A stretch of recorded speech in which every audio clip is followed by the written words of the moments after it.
हर हर महादेव। जय शिव गुरु। हाँ तो रउरा सभी कैसन वानी गोस्वामी शिव चर्चा कथा में रउरा सभी की एगो रहस्यपूर्ण बात हम बतावे जातनी और आशा करतनी कि रउरा सभी बड़ा ध्यान से सुनन जाओ, काहे कि ई गीता के उद्देश्य से एगो बहुत ही रहस्यमय बात निकल के आयल जौन हम रउरा सभी के सुनावे जातनी कि हमनी के मृत्यु से काहे डर लागेला, काहे भय लागेला जब मृत्यु आवे के रहेला। था आई जा एक कथा के माध्यम से ही रउरा सभी के हम बतावे जातनी और आशा करतनी कि भगवान श्री कृष्ण के कहल वाक्य जीवन में बहुत महत्वपूर्ण रहस्य के खोल दी। आई जा बतावतनी। एक बार राजा परीक्षित आपन गुरु यानी कि श्री सुखदेव जी से ये वाक्य पूछलें कि हे प्रभु, हमरा मृत्यु से इतना भय काहे लागता। मृत्यु तो सबके आई, वो भी निश्चित बा, पर मृत्यु इतना रहस्यमय काहे बा। तब वो पर सुखदेव जी जवन व्यास जी के पुत्र रहन बतौले कि हे परीक्षित, एको हम कथा सुनावतनी, वो कथा के माध्यम से तार मृत्यु के भय अपने आप खत्म हो जाई। एक बार एगो राजा जंगल में शिकार खेले गए, उनका भूख भी सतावे लागल और उनका रहे के कोनो स्थान रहे ना रहे। रात के अंधेरा हो गई और उनका यह मृत्यु के भय सतावे लागल कि रास्ता में हिंसक पशु सब घूमत हैं, सब शेर बाघ चीता, और हमरा के अकेले पहिए सब और वो हमरा के मार के खा जी हैं सब।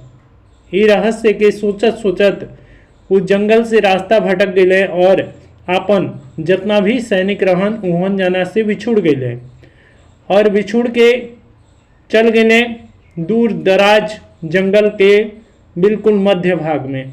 और मध्य भाग में जब पहुँचले तो का देखत नहीं कि एगो झोपड़ी बा टूटल फूटल, उमें एगो बहेलिया रहता और राजा अंदर जंगल में प्रवेश कर गए। तो वो बहेलिया के घर के देख के वो सोचे लगले कि काहे ना अंदर चल के देखल जाओ कि रहता। और जो अंदर वो गईले तो का देखत ने कि एगो बहेलिया अपन जाल बिछा के और वही में रहता छोटा सा झोपड़ी।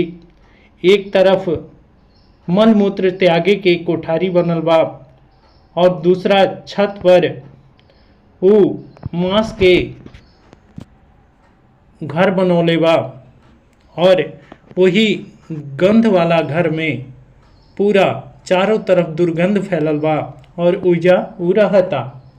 राजा जाके पूछले कि हे बहेलिया, हम एजा एक रात ठहरल चाहता नहीं, काहे कि हम रास्ता भटक गइल बनी, हमार मंत्री सब और सैनिक सब हमसे अलग हो गइल बने।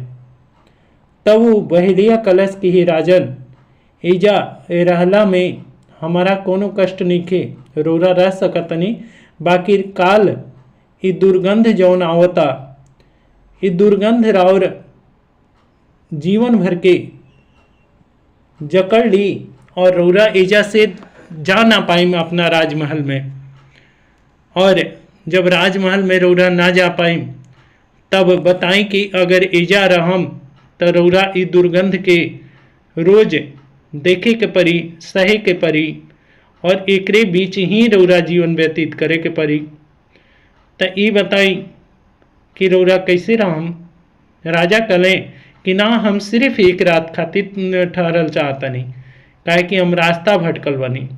वो कहें कि ऐसा होइए ना सकता, रौरा दूसरा दिन जब सुबह उठम तब फिर एजे रहे खातिर याचना हमरा से करे लागम और आज हम याचना रौरा से करतनी। ये चलते रौरा मान ली और चल जाई। तब वो कहले कि ना, रात भर हमरा के ठहरे दा, और बहेलिया उनका के रात भर ठहरे दिलस।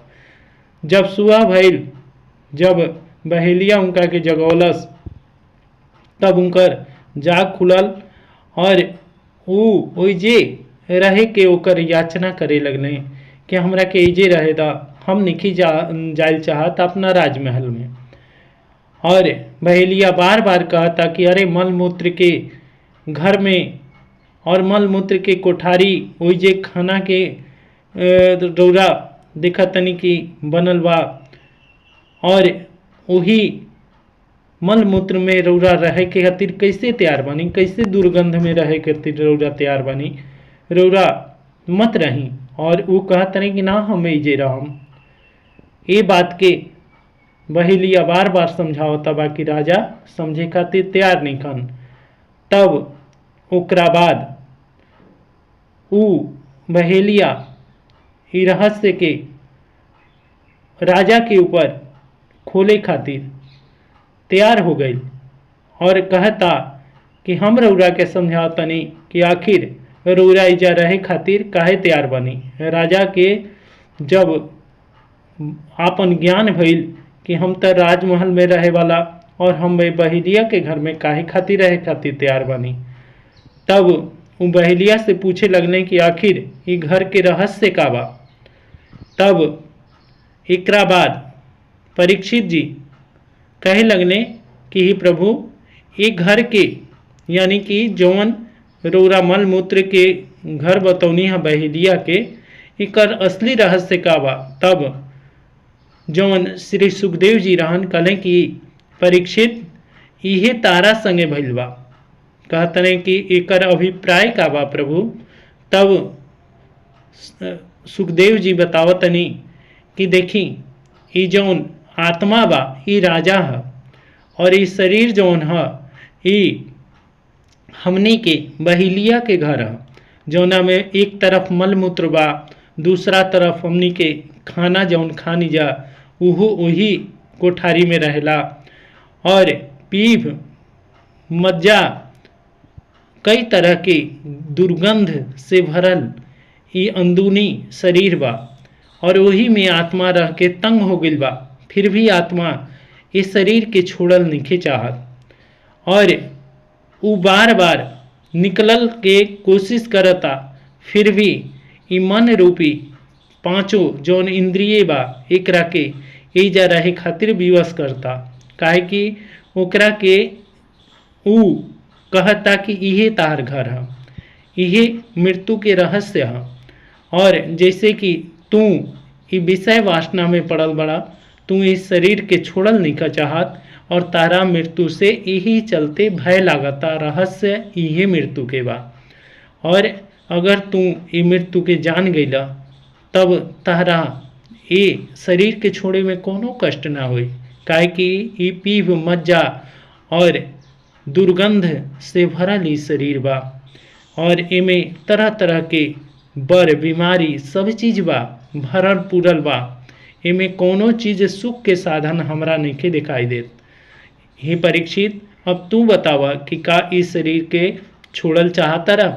वो कहले कि प्रभु, यही रहस्य के तो हम जानल चाहता रही कि आखिर मृत्यु से काहे हमरा भय लागता, और प्रभु रौरा मृत्यु के रहस्य समझा देने, अब हमरा इस शरीर के छोड़े में कोनो कष्ट नहीं के। काहे कि असल राजमहल भगवान के मोक्ष रूपी द्वार बा, जहाँ हम जाए से कतरात रही। बाकी प्रभु के जौन हम वचन दे के आई रही, ई आत्मा के उनका के सौंपे के, बाकी हम इस शरीर से मोह लगा के बैठे रही। और हे प्रभु, रौरा धन्य भागवा कि रौरा हमरा के ये मृत्यु के रहस्य समझा देनी। आई जा, यही मृत्यु के रहस्य बा, और हमनियों के इस शरीर से यही चलते मोह लागल बा, और बार बार सोचत जा कि मृत्यु आई तो कैसन हुई, मृत्यु के कितना कष्ट होला। देखी जा, ये मृत्यु के रहस्य यही बा, और रौरा सभी भी प्रभु के नाम जपी जा। भगवान श्री कृष्ण गीता में बहुत उपदेश ऐसा दिले बने कि जौन इस शरीर से निकले में आत्मा के बहुत सुखदाई हो जाई, और हमनी के मृत्यु के रहस्य जब जान जिम जा तो हमनी के शरीर के छोड़े में कोनो कष्ट ना होई। काहे कि इस संसार विषय वासना के जाल बा, जौना जाल में बहेलिया यानी माया रूपी बहेलिया ई जाल फैला के बैठल बा। हर हर महादेव, जय शिव गुरु, जय गणपति भगवान। अगर रोरा सभी के ई कथा अच्छा लागल और ई रहस्य समझ आ गई तो कृपया करके ज़रूर से ज़रूर ये चैनल के सब्सक्राइब करम जा और जौन भी रहस्यपूर्ण बात हुई हम रौरा सभी के अवश्य बताएं। जय शिव गुरु।